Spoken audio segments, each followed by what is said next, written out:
Hello sa aking mga kaampalaya dyan. Heto, si Inday kararating lang. Anong oras na ba? Alas 7:30. Dahil gutom na ako. Ito, mabilisang hapunan na muna ang ating gagawin ngayon. Nagsalang na ako ng noodles doon. Isang pack ng noodles. Tapos, naisipan kong, ito na lang, dahon ng ampalaya. Uli ang ulam ito. Diba? Gawin natin masustansya ang noodles. Lagyan natin ang dahon ng ampalaya.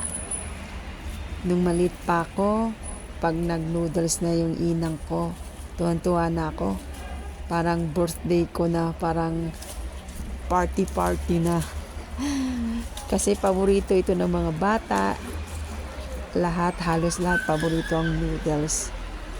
Pero hindi natin alam na hindi rin maganda yung noodles. Pero pwede naman natin gawin ng paraan. Tulad nito, lagyan natin ng dahon ng ampalaya o dahon ng espinacas o dahon ng pwede rin siguro ang dahon ng saluyot. Ewan ko lang kung pwede yun.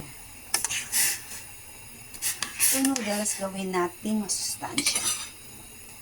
Lagyan natin ng ampalaya. Wow! Dami ang ampalaya nito. Ito na yung second harvest ko sa ampalaya.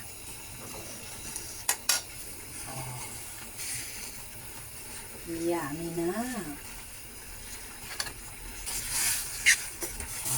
Ayan ang ating ampalaya na tinanim sa bakuran.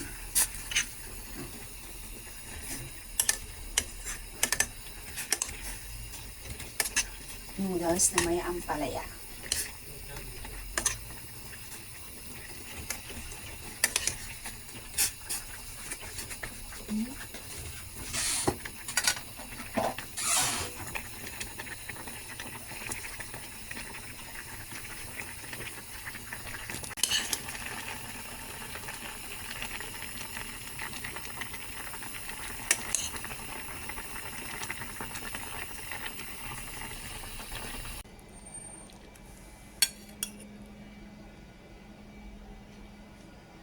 Ayan ang ating ampalaya na may noodles.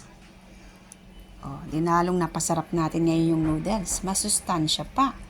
Tapos may itlog pa. Sangka pa.